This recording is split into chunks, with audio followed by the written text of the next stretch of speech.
Would you be willing to give up everything that you had to help someone in need? Most people, I don't think, would. I don't think they'd be raising their hands. Yeah, but for one man, leaving his life in Kentucky was a decision that changed his life forever. We're going to talk to this man who has dedicated the last few years to helping children in Guatemala. Hear his inspiring story, find out how you can help his mission after the break.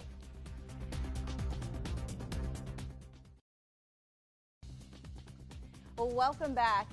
Would you be willing to give up everything that you had in order to help someone else, a complete stranger living on the other side of the world?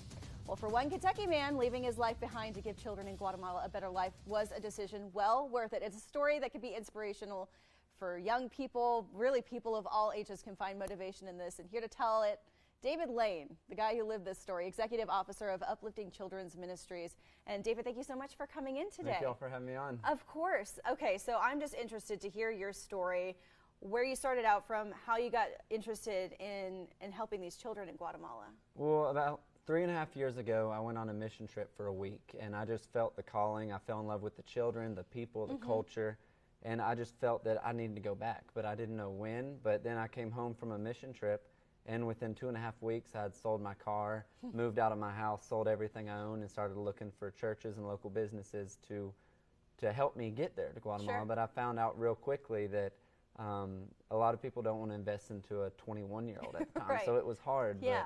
But we've come a long way. And how many years now have you been working down there? Have you been back? It'll be 3 years in August. That's so great. 3 years next month. That's wonderful.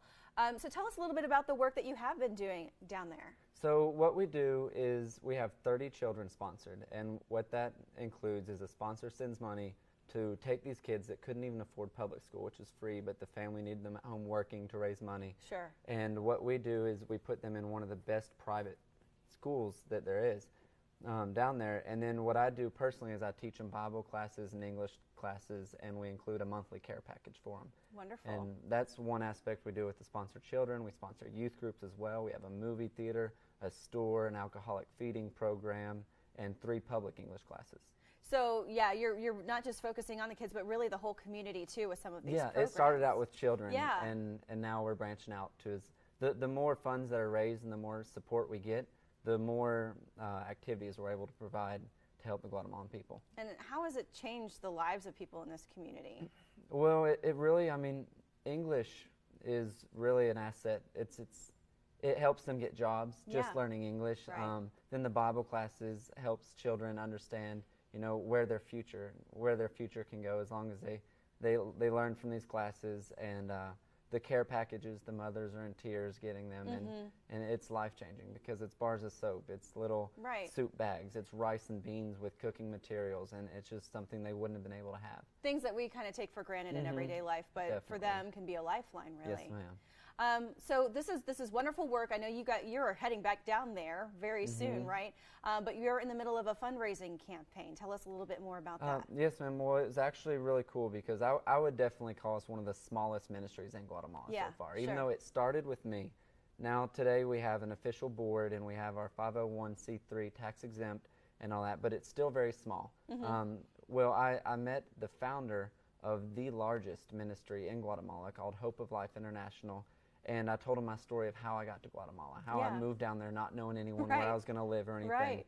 And he felt it laid upon his heart to help me. And he's given multiple thousands of dollars of materials, and he's agreed to buy land for us to build our own facility. That's wonderful. And the latest news is he's agreed this trip that I'm home, he will match every single dollar given. That's wonderful.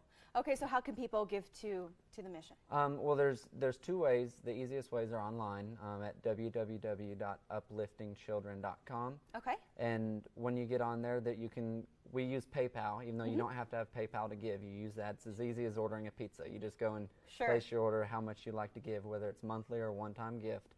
And the other one is there's a GoFundMe link on there as well. Okay, wonderful. And while you're on there, you can read all about the ministry. Okay, so you can learn more there. You can learn how to donate and help David in his mission. And thank you so much for sharing your story. You're such an inspiring young person, and thank you for all that you're doing down there in Guatemala. Thank you all for letting me be on here. Of course, of course. Best of luck. And we're back with more right after this.